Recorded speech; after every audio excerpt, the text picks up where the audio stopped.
Hello, contractors, and welcome to Toolbox for the Trades. My name is Jackie Aubel, and today I spoke with Jordan Martin, Vice President of North by Northwest Landscaping in Austin, Texas.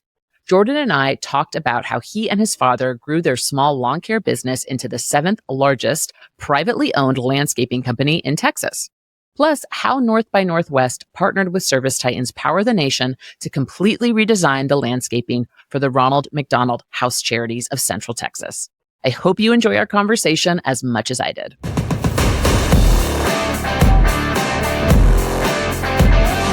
Jordan Martin, you are the Vice President of North by Northwest Landscaping in Austin, Texas. Today, you and I are going to talk about the explosive growth you had at your family business and bringing a fresh vision of hope to families in need. Jordan, welcome to the podcast. Hey, thanks for having me, Jackie. I'm so excited to chat with you. We have just started interviewing landscape customers to come on the show. So you're the second landscaper I've ever had in over 200 episodes. So I'm really excited to chat with you. And I can't wait to get into your family story, but we're going to kick this off with an icebreaker. I've been going back to a tried and true icebreaker, one of my favorites. What song, if any, would be the soundtrack of your life? We have a big party on the 4th of July, and I've always played this song, and I never realized it was a soundtrack towards my life, but Don't Stop Believing by Journey. Love that song. I'll belt that at the highest tune I can get at, and I probably don't sound that great either, but love that song. It definitely means a lot to me, and just don't ever stop believing. I push love forward. it. I love it. So, Jordan, how did you get into the trades? I naturally got into it because my dad started a company when I was just out of high school, 18, 19 years old. I had no ambition to go to college, and so it was just naturally, I'm going to go work with your dad. And me and him were the only ones, and we would just mow yards every day. And that's all we had until eventually we started obtaining licenses and started doing more work. But outside of that, for the first year, it was basically me and my dad just mowing residential yards. Wow. And are you the oldest? Do you have other siblings, and are you the oldest? Yes, I do have a brother and sister, and I am the oldest by 5 years to my brother and then 6 years to my sister. All right. Got it. And why, just out of curiosity, you don't have to go into too much detail if you don't want to, but why did college never appeal to you? To be perfectly honest, I hated schoolwork. And so I was a straight C student by design because there would be times where I just didn't do homework or whatnot. I was more focused on just hanging out with friends and, the stuff that you're not supposed to be doing. You're supposed to be worried about your education, but I was more worried about my social life. And I just could not see me going to college and excelling at social life, but not excelling at academics. And so I just decided that I was going to stay behind and start working. And the military was always in the back of my thoughts about maybe I'll go to the military, but that never happened as well. Yeah. I mean, you're definitely in good company with the guests on this podcast. I have had several people who did get a formal education, but the majority are folks that some of them didn't even finish high school, and now they're entrepreneurs like yourself. So definitely a common thread I'm seeing in all of my interviews here. So what started with your father and you just mowing residential lawns, you 18, 19 years old. Now North by Northwest is the 7th largest privately owned landscaping company in Texas. Congratulations. So for folks who aren't familiar with your brand, can you tell us a bit about what type of work your business specializes in? We've been in business since 2003, September of 2003. 21 years, 14 of that was residential work. And we did lots of work, estate homes. We actually had one celebrity. We had David Draymond, lead singer at Disturbed. Super cool guy to work for. And I helped build this empire, if you will, landscaping empire. And we had so many residential customers, but there was always a handful of painful customers to deal with. And so at that time, we decided to drop our residential customers 7 years ago. And we decided to do strictly commercial. So now what we specialize in now is production work for commercial construction. So like large apartments, gas stations, shopping centers, and production work for production home builders. So your Pulte, Perry, Starlight, Toll Brothers. That's what we're specializing in. We're specializing more in production work, so to get in and get out and move on to the next job. And then on the other side of the company, we specialize in large property landscape maintenance. So we're talking about shopping centers as well, apartments, almost exactly the same things that we install. We go ahead and we turn around and maintain it after the install. It works very cohesive together. And so we specialize in large projects, essentially. Nice, nice. I have a couple follow-up questions I want to ask you. One is, how did it feel to build up this residential roster of so many clients, including Disturbed fame, and then saying goodbye to that? How did that feel? I kicked and screamed the whole way.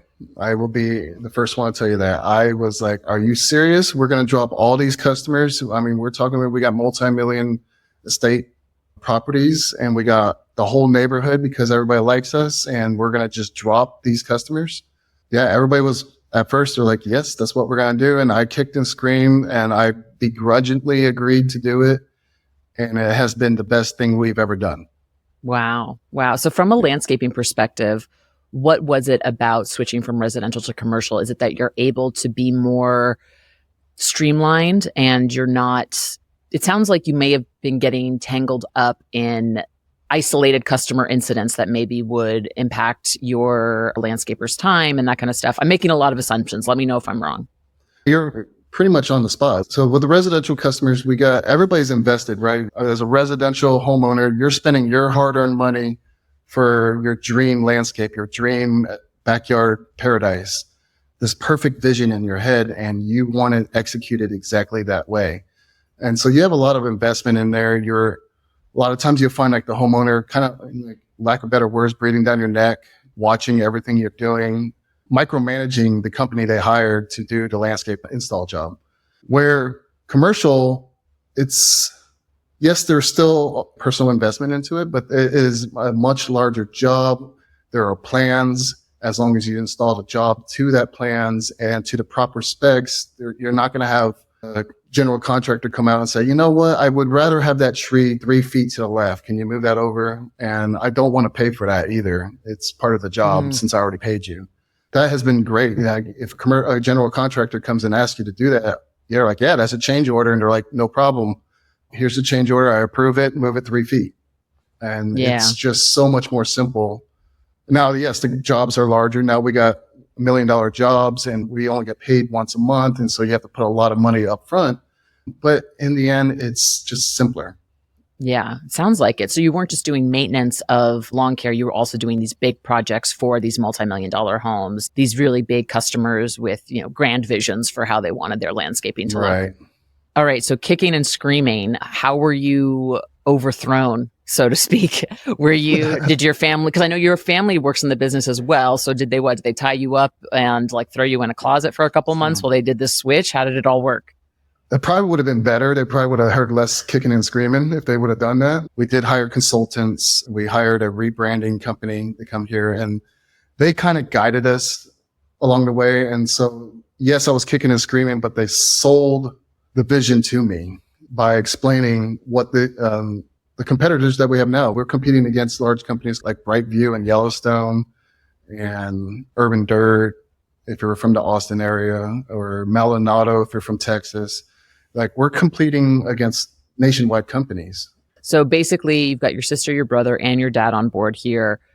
You had to be sold on the vision, and now you believe in it, and you are happy with the direction the company's going. Yeah, and I'm trying to tell all my colleagues or the competitors I'm friends with, y'all need to consider doing the same. And I do collaborate with other large landscape companies that are smaller than us, but we do collaborate with each other. We're sharing rates with each other. We're trying to build each other up as well. Yeah. Rising tide lifts all boats kind of thing. Yeah. Nice. So when you and your dad first started the company back in 2003, did you ever think that it would get to where it's at today? Definitely not. Back in 2003, I mean, all you can see is that we're mowing residential homes. And I remember back then I was trying to compete with what I called the chuck in the trucks. And they were offering yards to be mowed at $20, $25. And here we are thinking the more customers we can get, the more money we'll make. But it was the opposite. It was like the more customers we got at that lower rate, we were losing money. And it was just hard to see it because you're so busy doing all that work with those residential customers that you can never get your eyes above sea level, if you will. My dad only wanted to stay in the Northwest Austin area.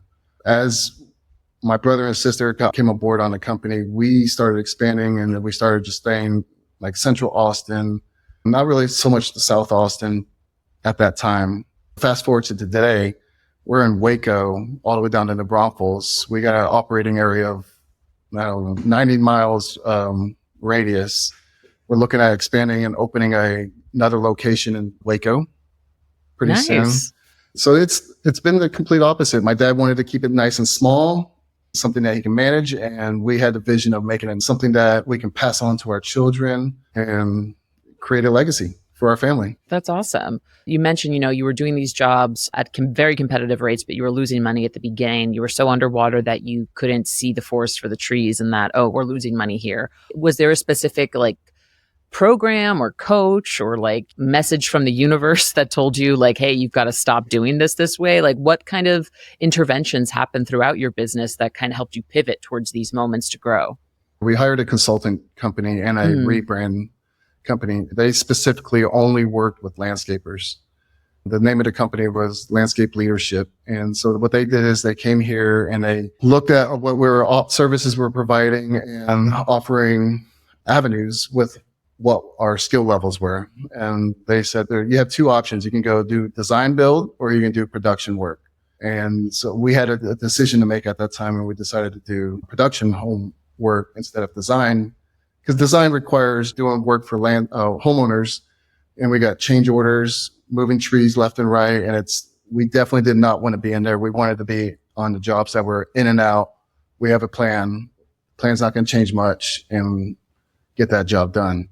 Got it. I mean, and also too, we're discussing this, that you're also working with living things, like living trees that could be damaged, hurt, or could be compromised in some way when it goes from where you're getting the tree from to actually putting it in the ground. Definitely. And especially when you plant it and then you have to unplant it and then put it in a different hole, you're just going into more shock every time we touch it. What advice would you give other owner-operators who are just starting out and are maybe where you and your dad were back in 2003? I've interviewed many, many people out there. I'm like, hey, have you ever done landscaping? I'm like, yeah, I mowed my yard, or I mowed my dad's yard. And they think that is qualified enough, which for the most part, if you have a mower and a weed eater and a blower and a truck, you can start a landscaping company per se. What I would say to the owners and operators, you got to make yourself stand out. The simplest things, be a professional in your appearance as far as uniform or even your trucks and equipment. And then really what you need to do is not do what I did when we had homeowners. Don't get into weeds with the chuck in the trucks. They're offering the $20, $25 mows. Offer services that are worth the attention to detail, the extra labor that you're going to put in it, the extra effort you're going to put in it, because there are people that want to pay for that. They don't always want the chuck in the truck. They don't want to chase someone. Hey, you're going to come mow my yard this week? It's been 3 weeks. I haven't seen you yet. They want a reliable service. They want to not have to micromanage their own landscaping if they're hiring a landscaper.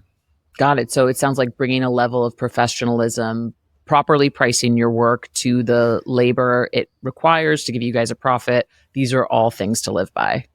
Right.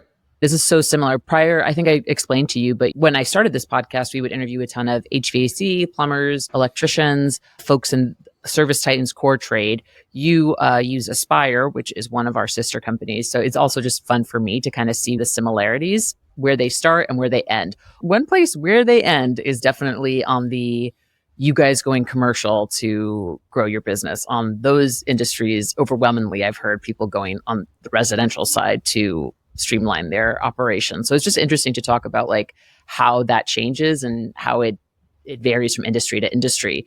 Do you also have issues with hiring right now in terms of finding good talent? That's always a struggle. The smaller the company, the harder it was. Now that we are the 7th largest privately family-owned company in Texas, in Central Texas, people know us. Competitors know us. Their employees know us. And so it's easier when they see an ad either on Facebook or Indeed or whatever avenue we're using. They know that it's a reputable company and it's not someone that's going to lay off majority of staff come October, November because the slow season came. Being a full year company, a 12-month landscape company, it is much easier to find and develop talent, local talent. We don't really have to survive off of H-2B workers that much. It's actually been quite a pain for our company to obtain quality H-2B workers year after year. Every year, it seems like we're having to train them. They're coming eager to work, but they're coming inexperienced, and we have to train them, a lot of them. Trying to outsource it that way comes with its own challenges as well. And what we have learned, well, we just actually had that meeting earlier today, that we want to focus on hiring local talent and obtaining and developing them even further. So visa workers, so folks that aren't from the U.S., they're here on a work visa, and you're able to work with them. But you found overwhelmingly that even though they have this status, you still have to train them. So if we're going to do that, why not just train our local? Why don't we just dip into our local talent pool? Yeah, I mean, because getting the visa workers, you have to have lawyers, paperwork, a lot of headaches to get them here. Then you have to house them. There's a lot more than just saying, I have visa workers. Okay, so we don't necessarily have to pay them, but we have to help them locate a place for them to sleep. And so as for North by Northwest, we own another property with a house on it that we put our visa employees in. I want to know, what's it been like working with your family? I mean, so you've been working with your dad since you're 18, 19. You've got 2 siblings in the company as well. So how do you guys all work together? And do you separate work and family life, or do they tend to blend together often?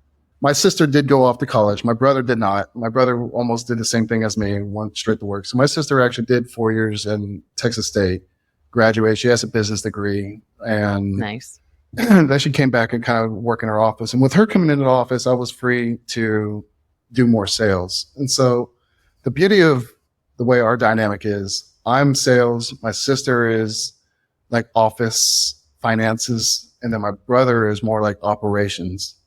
And so we all have our own 3 different jobs. We don't really blend into each other. So we're not like contradicting someone's directions. That my sister might have told an office person something, and I'm not going to come up behind them and say, no, you need to be doing this, because I have a completely different job. And same thing with my brother. He's not going to come and say, hey, you need to pitch this sales better, when he's out there doing operations. So it's definitely designed to where we have our own separate silos, if you will. And we work in those silos, and then we get together and we have collaboration, like a board meeting in a way, and make decisions from there. And then we have our division managers. We make them execute all the work that we're dictating. We'll do like large family trips, but outside of that, your weekend's your weekend. You go enjoy your family. We all have kids. We all have spouses. So we have our own life, if you will. Yeah. No, and I like that you're all so siloed, because it's true. Then you don't have much overlap, and you're able to kind of just stay in your own lane, so to speak. That's where it gets hairy, when someone thinks they can do something a little better, and then they reach over that lane. That's when things get a little dicey. And I'll be lying to say that it's been perfect working with family. It definitely comes with its challenges. Personal stuff still bleeds into work stuff, and vice versa. I don't think I would have it any other way. I don't think we would have had the opportunity to grow the way we were if we didn't have our own separate jobs and equally invested into growing this company. All right. Yeah. So the main reason I'm chatting with you today is because you were part of ServiceTitan's Power the Nation campaign, which we are partnering with contractors all over the country to basically amplify all the cool charitable things that you guys are doing. So tell me a bit about the work you did with Ronald McDonald House Charities of Central Texas. ServiceTitan reached out to me and offered this wonderful idea of theirs, giving back to the nation. And we've done something similar, or really it's been more like sponsoring. It was exciting and scary at the same time, right? We had 3-5 days to get this job done, and we're doing $80,000 worth of landscaping in like 3 days. And we had to send 3 to 5 crews, depending on which day of the week it was, to get this job done. We had to reach out to other service providers and suppliers and ask for help, and asking if they wanted to participate in this giving back to the nation. It was great. I mean, we came in there was large mulch beds that we turned into synthetic turf, trying to give more areas for the children to play in. They had a 4th floor courtyard that was like forgotten about. and it was horrible. We completely gutted it, put new steel planters everywhere, put synthetic turf, put a water fountain, trying to make it really tranquil and relaxing. As you know, a lot of these parents out there, they're not there for a vacation. They are there because they have to, and their child is sick. And we really wanted to make sure that they can escape to something, some kind of paradise for even if it's just for 5 minutes. I believe we delivered that, and I hope they feel the same. Yeah. No, we'll link to the website on the show notes so folks can see all the cool work that you guys did. So Ronald McDonald House Charities, they support families whose basically their child is going through a significant medical event, to my understanding, right? Yes. Got it. So recreating the outdoor space of this particular house so that there was just a really nice place to go escape the outdoors for a bit when you're dealing with a really, really heartbreaking reality. Exactly. The director told me when we were there walking with her, she was so emotional about it. She's like, no company has ever done this. Is so great. Well, just listening to that brings a little emotion to my eyes as well. So, but she explained that they had families there that were like 462 days at this location, as their child sitting in the hospital. It hits home for me because my youngest child, he had some medical issues where at one point he was failure to thrive. And we spent a lot of times at the Dell's Children, which is like across the street from that Ronald McDonald House Charity. And then I also had friends that had to spend some time in there because they had a child that was in NICU. And so it made perfect sense that we were going to choose that place because I had personal connections to it, all the people, the kids. It was just really a no-brainer. Yeah, that's really, really awesome. And you were able to support in your expertise. You were able to support through your trade, which I think is really incredible. Like it kind of gives it even more of a personal touch for you and for the company. So Power the Nation, obviously we're focusing on contractors that are doing great things in their community. What advice would you give to other contractors who want to give back to their community the same way you have? My advice would be when the opportunity presents itself, just do it. At first, it might feel a little cumbersome or even financially impossible. If you just reach out to competitors and your suppliers, you'll be surprised at how fast everybody's willing to jump to that call of giving back to the nation or Power of the Nation or some kind of charity that you're trying to help with your local community. Yeah, I 100% agree with that. I also love how you used your skill set to give back specifically. And I know in HVAC, people love to give the gift of heat and in colder winter months, when they find a customer in need who could use a new unit. So this feels very similar to that. And that you're like, we are experts in creating beautiful outdoor spaces. Here's a space that needs it probably arguably more than a lot of other people. So I absolutely love that you did it.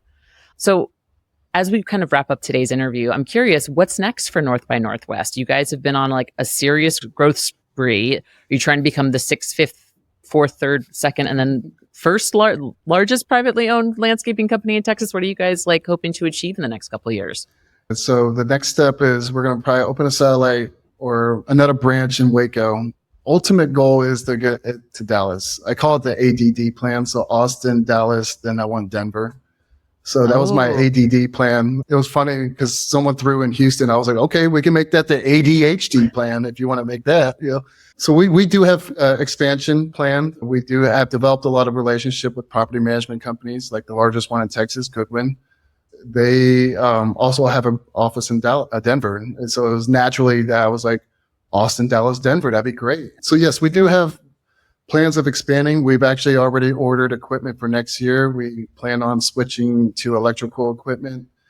We're trying to always be on the state of the art of the latest trend in landscaping or the latest equipment, latest certifications, latest whatever. We try to stay on top of whatever we need to do. Never cease learning, never get complacent with whatever size you land at. And that's exactly how we're doing it. We're the 7th largest company. I think a lot of people would be like, okay, great. I'm cool with that. We want to be the number 1 largest family owned company in Texas and even further than that. And so that's pretty much my job.